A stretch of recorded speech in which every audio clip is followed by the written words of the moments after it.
Hello students. So in previous lecture we have completed with the your cosmetic analysis of talcum powder.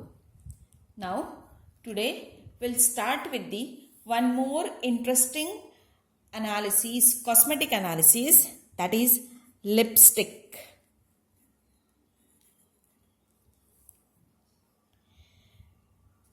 I think many are related with the lipstick.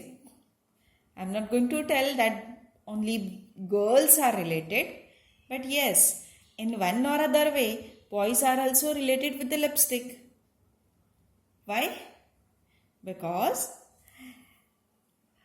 the persons in their life are using lipstick. So, I think everyone is related with lipstick.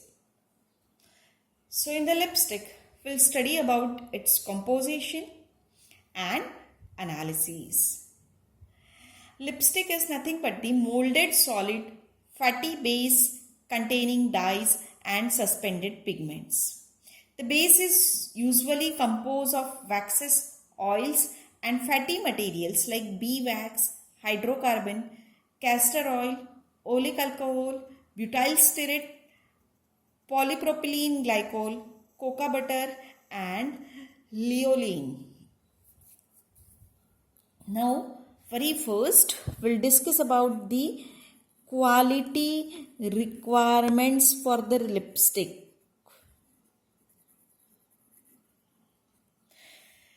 Very first quality requirement for the lipstick is it should not cause any irritation or harm to the lips. It should not have unpleasant taste or odor, and it should retain its form with no breakage, deformation or softening during storage. So these are the main quality requirements for the lipstick. That is, it should not cause any irritation or harm to the lips. It should not have unpleasant taste or odor. It should retain its form with no breakage, deformation or softening during the storage, especially during the long storage. Now we'll discuss about the raw materials, or you can say that components of the lipstick. So now you will come to know that whether the using lipstick is harmful to health or not. So by discussing this raw material, you decide whether it is harmful or not. So very first raw material for the lipstick is oily base material. Oily based material. So oily base material is generally preferred as a wax. So waxes which are solid at ordinary temperature are used to provide stick form of lipstick. So which remain in a solid state at ordinary temperature are generally preferred. The waxes used are the natural waxes and mineral waxes. Natural waxes used are carnauba wax, bee wax, candelilla wax, Japan wax, etc. While mineral waxes such as solid paraffin, microcrystalline wax, ceracine and other hydrocarbons waxes are used. Now, along with this waxes, that is with the natural and mineral waxes, the oils are also used. So, oils used are generally same like waxes. The oils which remain solid at ordinary temperature are preferred, or whose melting points are at around body temperature are preferred. Now natural oils are used, that are cocoa butter oil, castor oil, jojoba oil, macadamia nut oil, lanolin oil, shea butter or carrot oil are preferred. Nowadays, along with this, these are the natural oils. So along with this, nowadays, variety of synthetic oils are developed and they are widely used. Now, why these synthetic oils are widely used? Because they do not have unpleasant oily smell of fats, and oils are especially this unpleasant smell of oils, or that is smell of fat, is come to the oil which are derived from the plants and animal sources. So that unpleasant smell is completely, you can say that, omitted, or that is not present in the synthetic oils. So generally synthetic oils are preferred. Now very best example for the synthetic oil is glyceroids.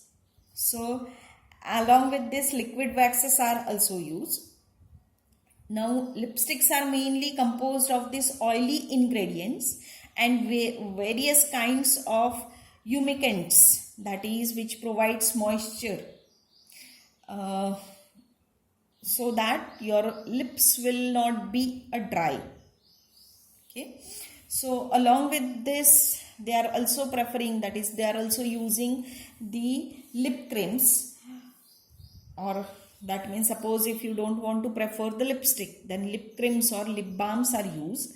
So to this lip balms or lip creams, the coloring material is not there, only a lipstick base is there. So this is all about the oily base material used in lipstick, which is very important, or you can say that the basic form of lipstick. Now second important one, raw material used is coloring agent.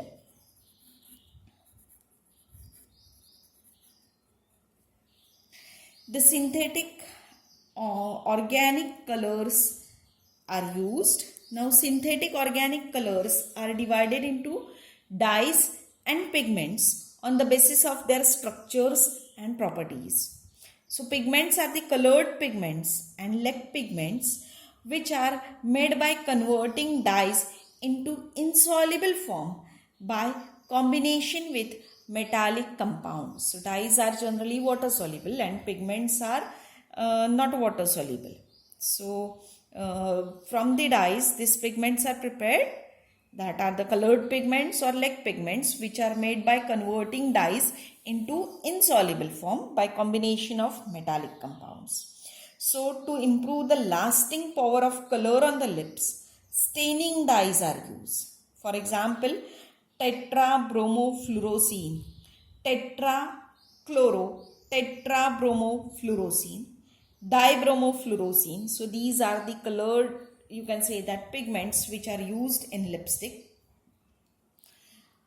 Castor oil or solvents like butyl stearate, diethyl sebaceate, or tetrahydrofurfural alcohol, etc. are used for the dissolution of these dyes.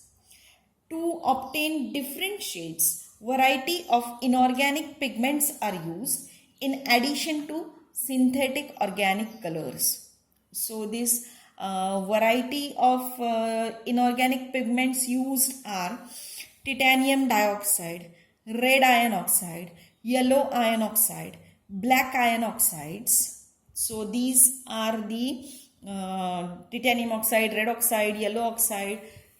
These are used to adjust the tone and the brightness. Now you will come to know that whether the lipsticks are harmful for health or not.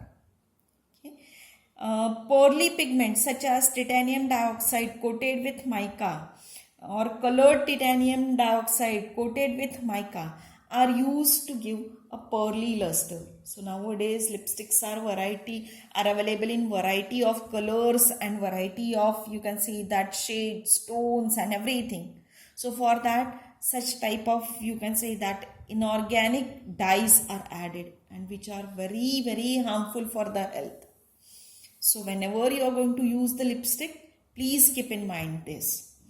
Now we'll discuss about the analysis of lipstick. An analysis of lipstick is done by Asch analysis. So very first, we'll discuss about how the lipstick ash is prepared, or how the lipstick is converted into the ash.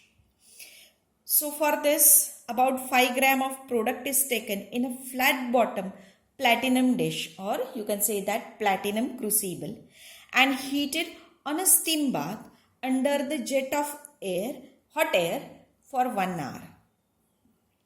Then 1 gram of ashless cellulose powder is added and mix it well.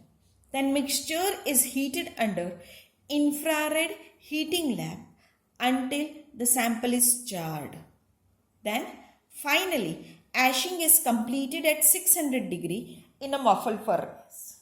So what they are going to do? Very first, 5 gram of sample is taken. It is heated in a platinum crucible for 1 hour under the jet of hot air. Then to that 1 gram of cellulose powder, ashless cellulose powder is added. It is mixed properly and heated by using an infrared light lamp.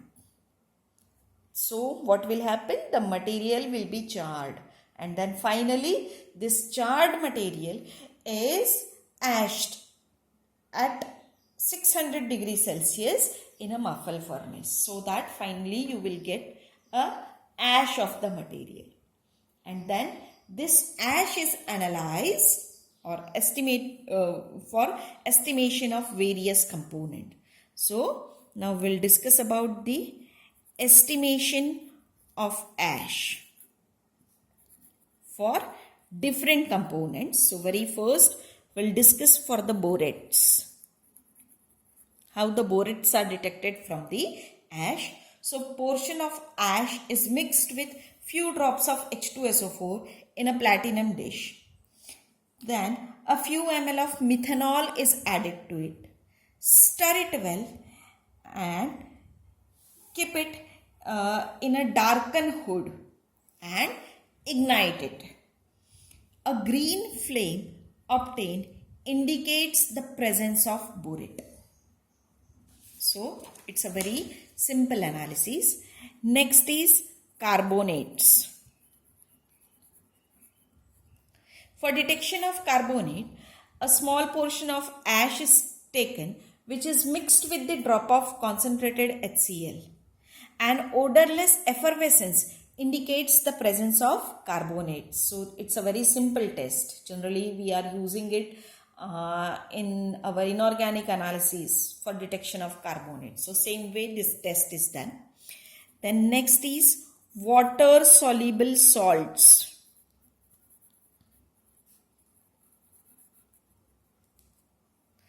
So dissolve a portion of ash in a water, filter it by using a filter paper. Then you have to take a filtrate. To that, add silver nitrate to detect chlorides. Then add barium chloride to detect sulfates. And add ammonium molybdate to detect phosphate. If these three are present in every test, you will get a precipitate. That means when silver nitrate is added to the filtrate, it will form a white color precipitate of AgCl. When you are going to add barium chloride to the filtrate, you will get a BaSO4 white color precipitate. And when to the filtrate ammonium molybdate is added, you will get a white color precipitate if phosphates are present. So this is a test for water soluble salt. And then we'll discuss about the zinc oxide. So ignite the ash in a platinum crucible. The appearance of yellow colored which fades on cooling indicates the presence of zinc oxide. So such a very simple test is there to detect the zinc oxide. So here we end up with the lipstick. In next lecture, we'll discuss about the deodorants and antiperspirants. Thank you.